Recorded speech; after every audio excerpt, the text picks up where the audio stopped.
읽은 말씀에 근거해서 은혜라고 하는 제목으로 말씀드리겠습니다.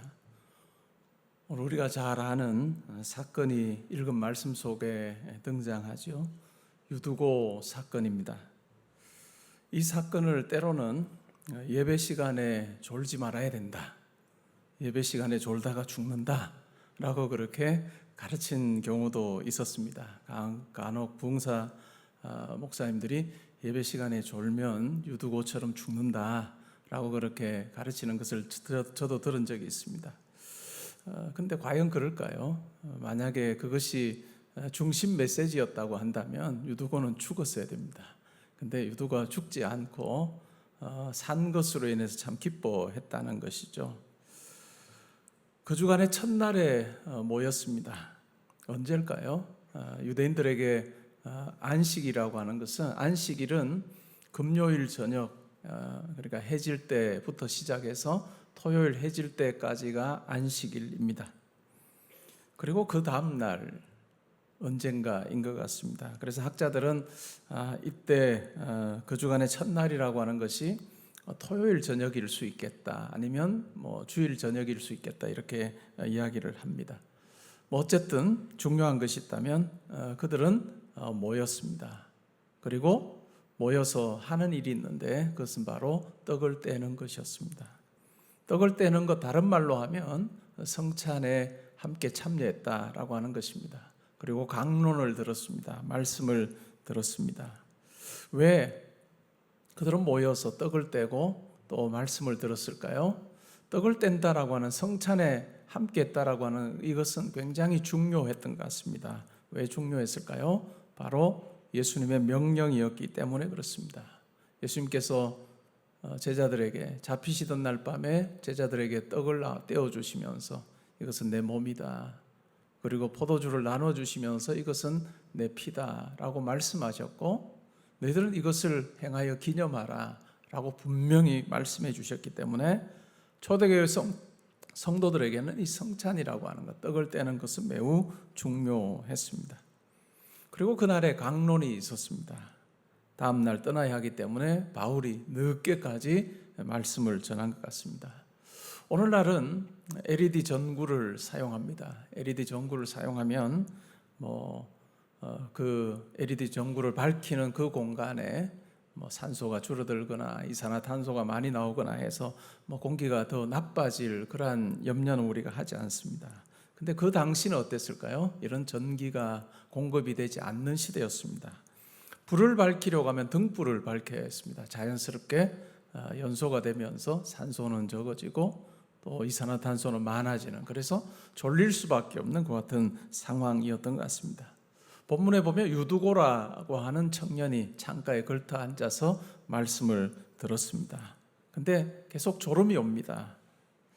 졸음이 오는데도 그는 참으려고 많은 노력을 했겠죠. 근데 바울이 자기가 떠나서 언제 또 돌아올지 모르는 그 같은 상황이기 때문에 말씀 전하는 것을, 강론을 오래 한 것 같습니다.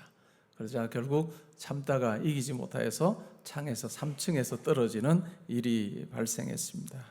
사람들은 놀랐겠죠. 밑으로 내려가 보니까 죽은 것 아닌가 싶을 정도로 그렇게 쓰러져 있는 모습을 보았습니다. 염려가 되고 많은 사람들이 소동했을 것입니다. 근데 바울이 내려가 보니까 아직 생명이 있음을 확인하게 됩니다. 그리고 마침내 하나님 앞에 함께 기도함으로 유두고가 살게 됩니다. 그리고 나서 다시 돌아와서 하는 일이 뭘까요? 떡을 떼는 일입니다. 성찬에 참여하는 일을 합니다. 그냥 음식 나누어 먹는 개념이 아니라 성찬에 참여하는 부분에 대해서 이야기를 하고 있습니다. 우리는 이 졸음을 이기지 못하여 떨어진 이 유두고를 통해서 초대교회 성도들이 얼마나 말씀 듣기를 사모했는지, 또 예수님의 명령에 순종하려고 애를 썼는지를 우리는 확인할 수 있습니다. 아마 낮에 일을 했을 것입니다. 어떤 일을 했는지 우리는 모릅니다. 아마 고된 일을 했을 것 같습니다. 그리고도 말씀을 듣기 위해서 앉아있는 그런 유두고의 모습을 한번 생각해 볼 수 있습니다. 과연 우리의 삶은 어떤지요? 약간만 피곤해도 말씀의 자리 소홀히 여기는 우리는 아닌지 한번 돌아보면 좋을 것 같습니다. 은혜의 방편, 우리 달력에 보면 은혜의 방편에 은혜에 대해서 적으면서 말씀과 기도와 성찬이다 이렇게 달력에 적혀 있습니다. 우리는 이 은혜의 방편을 말씀과 성찬이라고 그렇게 생각합니다. 예수 그리스도를 통해서 우리 가운데 허락하신 하나님의 놀라운 그 사랑과 예수 그리스도의 은혜를 유지하고 또 키우는 그 방법이 바로 말씀과 기도와 성찬이다라고 하는 이야기입니다. 예수 그리스도의 십자가 사건을 통해서 우리가 하나님의 자녀가 되는 놀라운 은혜를 얻었습니다. 그리고 그 놀라운 은혜를 무엇으로 유지하느냐? 그것은 바로 예배 그리고 성찬을 통해서 가능하다라고 하는 이야기입니다. 우리에게 예배가 사라지면 어떻게 될까요? 우리에게 말씀 보는 것이 사라지면 어떨까요? 우리가 기도하는 것이 우리의 삶에서 사라지면 어떻게 될까요? 아무리 열정적인 성도라 할지라도 3개월 내지 6개월만 예배의 자리에서 떠나 있으면요 냉랭해집니다. 3개월 내지 6개월만 말씀을 개인적으로 읽지 않으면 하나님과 내 사이가 너무너무 멀게 느껴질 수밖에 없습니다. 아무리 오랜 시간 신앙생활을 했다 할지라도 내 삶에서 개인의 기도가, 개인적인 기도가 사라지게 되면 하나님이 내 삶에 함께 하시는가? 과연 예수 그리스도께서 나를 위해서 십자가에 죽으셨는가? 라고 하는 의문마저 들 정도가 되는, 그 정도로 말씀과 기도는 우리에게 매우 중요합니다. 말씀과 기도는 우리가 하나님의 그 은혜를 보존하는데 또 키워가는데 절대적인 수단이요 방편이라 할 수 있습니다. 여러분의 상태는 어떤지요? 예배 드리는 일에 열심 내고 계십니까? 말씀 읽는 일에 열심 내고 계십니까? 기도하는 일에 열심을 내고 있으신지요? 아마 여기까지는 다 동의하실 겁니다. 목사님 맞습니다. 말씀 읽는 거 중요하고 기도하는 거 중요하고 당연히 예배 드리는 거 중요합니다 라고 그렇게 아마 생각하고 동의하실 것입니다. 근데 오늘 이 본문을 통해서 또 달력에 있는 우리의 신앙의 고백을 통해서 확인하게 되는 것은 성찬 또한 말씀의 은혜의 방편이다 라고 하는 것입니다. 오늘날 대부분의 교회는 초대교회 때와 달리 성찬을 그렇게 많이 행하지 않습니다. 대부분의 교회들이 1년에 한 2번, 3번 정도 성찬식을 거행합니다. 근데 초대교회는 어땠을까요? 모일 때마다 떡을 뗐습니다. 모일 때마다 성찬식을 했습니다.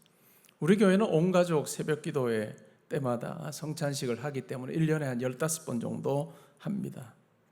왜 성찬이 중요할까요? 정말 중요합니다. 얼마나 중요했으면 성도들 중에 하나님 앞에서 중대한 범죄를 했다고 생각하는 경우에 성도에게 징계를 하는 내용이 나옵니다. 권징을 하는 것이죠. 그 권징의 내용 중에 하나가 수찬정지라고 하는 것이 있습니다. 6개월 동안 수찬정지, 6개월 동안 당신은 성찬에 참여하지 못합니다 라고 하는 것이 아주 중한 징계 중에 하나였습니다. 이 성찬의 의미를 우리가 알지 못하면 6개월 정도 성찬에 참여하지 않는 게 대수라고 이렇게 생각하기 쉽습니다. 그러나 오늘 제가 드리는 말씀을 통해서 성찬이 얼마나 중요한가, 나는 과연 성찬을 어떤 마음으로 대하고 있는가 한번 생각해 보면 좋겠습니다. 우리는 성찬을 통해서 예수 그리스도의 살과 피를 상징하는 떡과 포도주를 먹습니다. 종교개혁자 마틴 루터는 말씀에 대해서 3가지로 설명을 했습니다. 글로 적힌 말씀, 성경 말씀입니다. 선포된 말씀, 설교입니다. 그리고 보여지는 말씀, 바로 성찬입니다. 보이는 말씀, 보여지는 말씀, 이것이 바로 성찬이다 라고 하는 이야기를 했습니다. 그만큼 이 성찬이라고 하는 것은 말씀을 듣는 것이나 말씀을 읽는 것만큼이나 동등하게 중요한 것이다 라고 우리에게 가르쳐주고 있습니다. 우리가 잘 아는 찬양곡 중에 생명의 양식이라고 하는 찬양이 있습니다. 13세기 신학자였던 토마스 아퀴나스의 가사에다가 19세기 후반에 프랑스 작곡가 세자르 프랑크가 작곡한 곡을 만든 그것이 바로 생명의 양식이라고 하는 찬양곡입니다. 생명의 양식을 하늘의 만나를 마음이 빈 자에게 내려 주소서. 낮고 천한 우리 긍휼히 여기사 주여 주여 먹이어 주소서 주여 주여 먹이어 주소서라고 하는 찬양 가사입니다. 근데 이 가사는 라틴어 가사와는 너무너무 다르게 되어 있습니다. 라틴어 번역을 해보면 이렇습니다. Panis angelicus fit panis hominum. 천사들의 빵이 사람들의 빵이 되었다. Dat panis coelicus figuris terminum. 하늘에 속한 빵이 상징들을 끝내었다. O res mirabilis. 오 신비로운 일이여. 만두카 도민um. 주님을 먹는구나. 바우베르 세르부스 et humilis. 바우베르 세르부스 et humilis.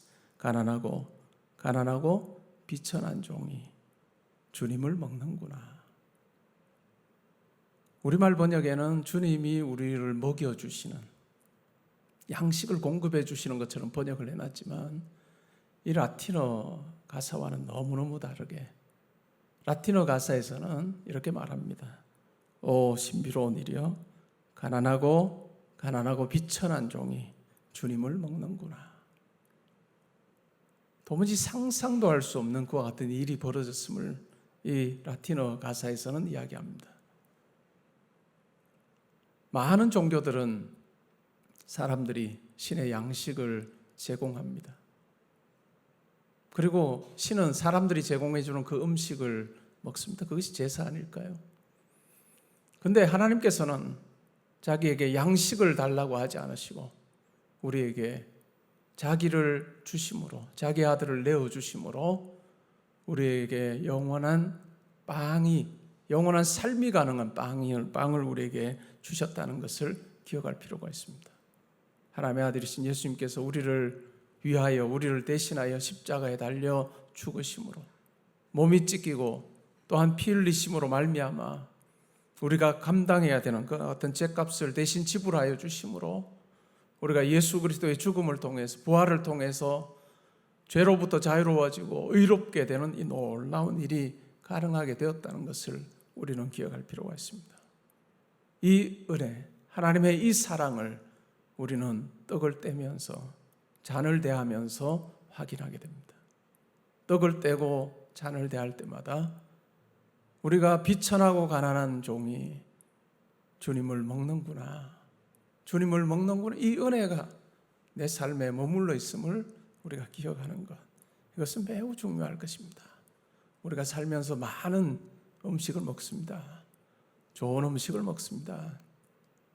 분위기 좋은 레스토랑에서 다른 사람이 먹지 못하는 음식을 먹을 때 사람들은 상대적인 만족감을 느끼곤 합니다. 그러나 우리가 기억할 것이 있다면 가난하고 비천한 종이 주님을 먹을 수 있는 이 자리로 부름받았다는 것을 우리는 기억할 필요가 있을 것입니다. 가끔씩 저는 그런 생각합니다. 내가 몇 번 설교할까? 은퇴하기 전까지 몇 번 설교할까? 왜냐하면 은퇴하신 선배님들 만나면 그런 이야기를 해요. 현역으로 있을 때는 매주 설교가 돌아오는 게 그렇게 두렵기도 하고 지겨웠다 하는 이야기를 합니다. 그런데 은퇴를 하고 보니까 그 시간이 너무너무 귀한 시간이었다. 동일하게 그런 이야기를 하십니다. 그리고 어떤 은퇴하신 목사님은 나는 뭔지도 모르고 설교했는데 은퇴하고 나니까 내가 뭔지 알겠다는 이야기를, 그런 이야기를 들으면 나는 절대로 그러면 안 되겠다. 은퇴하기 전에 기회가 있을 때 소중히 여기고 한 번의 설교를 소중히 여기고 또 그때 가서 내가 이제 알겠다 하지 않고 하나님 주신 은혜에 붙들고 말씀 전할 수 있을 때 정말 내가 알고 확신 가운데 전하면 좋겠다 하는 생각을 합니다. 여러분, 우리가 얼마나 성찬에 참여하면 이 땅에서 우리의 삶이 끝날까요? 우리 시무장로님들 성찬을 수종드는 일 몇 번 남았나요? 아무렇지 않게 그냥 내가 성찬에 함께 하는구나 하는 것이 아니라 생명의 이 빵을 나누어 주는 이 일을 내가 감당하고 있다 하는 그 두려움과 떨림과 감격이 우리 장로님들에게 있으면 좋겠습니다. 그리고 그 떡을 받을 때 우리 모든 성도님들이 비천하고 가난한 종이 주님을 먹습니다. 이 은혜를 누리게 하시고 이 영광 가운데 살게 하시니 아버지 감사합니다 하는 그 간절한 은혜에 대한 열망이 우리 가운데 있기를 바랍니다. 사랑하는 성도 여러분, 우리가 성찬을 행할 것입니다. 오늘 이 성찬이 그냥 작은 빵 한 조각 먹는 것에 그치지 않고, 그냥 포도주 작은 소량 먹는 것에 그치지 않고 우리의 비천함과 가난함을 보면 좋겠습니다. 그러한 우리를 위해서 모든 것을 가지신 하나님께서, 그 주님이 나를 위해 자기를 내어주신 이 놀라운 은혜와 사랑이 몸소 체험되는 그 어떤 귀한 은혜가 한 분 한 분에게 있기를 주님의 이름으로 축복합니다. 한번 기도하고 우리가 성찬에 참여하겠습니다. 하나님 아버지, 우리 이 땅에서의 삶이 유한합니다. 마냥 우리에게 오늘이 주어지는 것이 아니라 우리와 함께 시간을 보냈던 가족, 또 친척, 친구들이 세상을 떠나는 것을 보면서 나도 그러할 것이라고 하는 생각을 가지고 우리에게 주어진 하루하루를 참 소중히 여기며 살아가는 저희들 되게 하여 주옵소서. 하나님, 우리에게 주신 놀라운 십자가의 그 은혜와 사랑을 예배 자리에서 말씀을, 선포된 말씀을 들음으로, 또 개인의 삶의 자리에서 기록된 말씀을 읽음으로, 또한 성찬에 참여함으로 더 풍성하게 우리 가운데 간직하기를 소원합니다. 우리의 삶을 돌아보게 하여 주옵소서. 내가 말씀을 어떻게 대하고 있는지, 어떻게 하나님 앞에 기도하고 있는지 살피는 저희들 되게 하시고, 특별히 오늘 이 성찬의 자리에서 가난하고 비천한 종이 주님을 먹을 수 있는 이 놀라운 은혜의 자리에 부름받았다는 것 기억하며 이 성찬을 통해서 예수 그리스도의 임재를 경험하는 귀한 시간 되게 하여 주옵소서. 성령께서 함께해 주심으로 우리 가운데 이 보여지는 말씀의 권능이 우리 가운데 풍성하게 되는 귀한 시간 되게 하여 주옵소서. 감사드리며 예수님의 이름으로 기도합니다.